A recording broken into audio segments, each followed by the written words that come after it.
Good morning, Professor Dr. Ruben Mesa.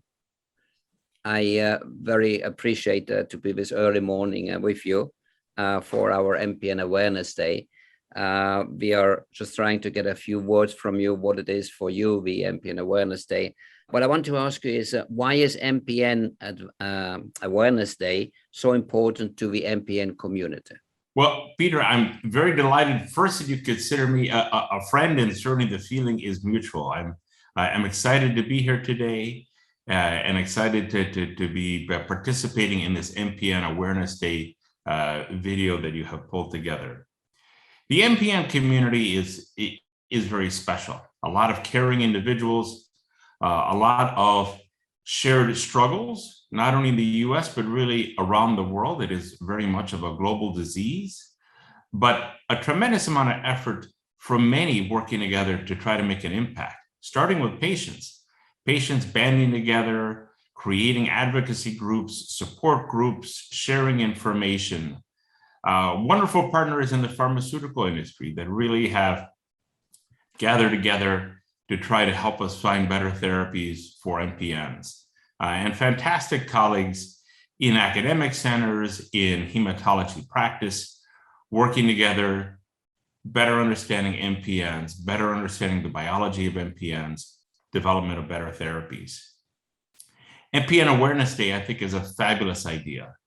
So although the MPN community is wonderful, it is true that out in the general public, whether it be regarding many of the very important stakeholders involved in healthcare, are not very familiar with MPNs. There hasn't been one super famous individual globally that really rose to the awareness of the general public, what it means to have essential thrombocythemia or polycythemia vera or myelofibrosis.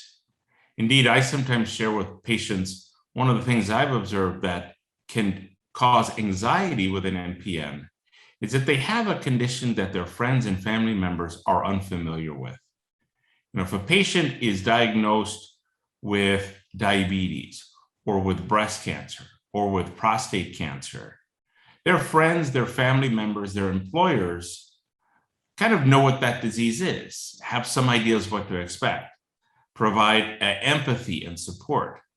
When you have an uncommon condition, the people you interact with probably don't know about the disease. And that can be a stressor that puts the patient in the position of having to explain that. That can be with their friends or family members. That can be with governments that support research. That can be with companies that help decide coverage for medical care.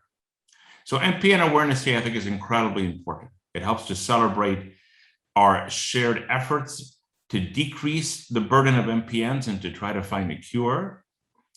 It helps to build awareness for the general public, for friends and family members of MPN patients, but also really other important stakeholders, whether they be in healthcare, in governments, or in academia. So it's a wonderful event. Glad that this is being done and glad that it continues to really grow as a global effort to build awareness for MPNs. Thank you very much, Ruben. And I think it's also the time to advise, also the patients, just everybody, but the big advances which have been made. I mean, I'm an old timer, as you know, on PV since 26 years. If I remember back, how the world was in that time, you must have the same experience.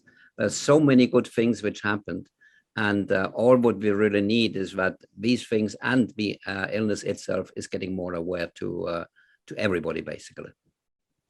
Without question, I'd say if there's a theme for this year's MPN Awareness Day is hope. We're at a period of time where we have learned more about the diseases than we have ever learned. And there are many therapies in ET, in PV, and particularly in myelofibrosis that are being developed. And as I share with folks, there are many drugs sometimes get first tested in myelofibrosis, but might have really significant impact in ET and PV and are tested over time. This is a huge change from where we were. If I think back 20 years ago, being an MPN investigator, we had very, very few drugs, hydrea, things of this nature. And there was very little direct energy for the development of new therapies for MPNs, particularly from engagement, awareness that this was an unmet need, as well as a lack of scientific understanding of the disease to design better drugs.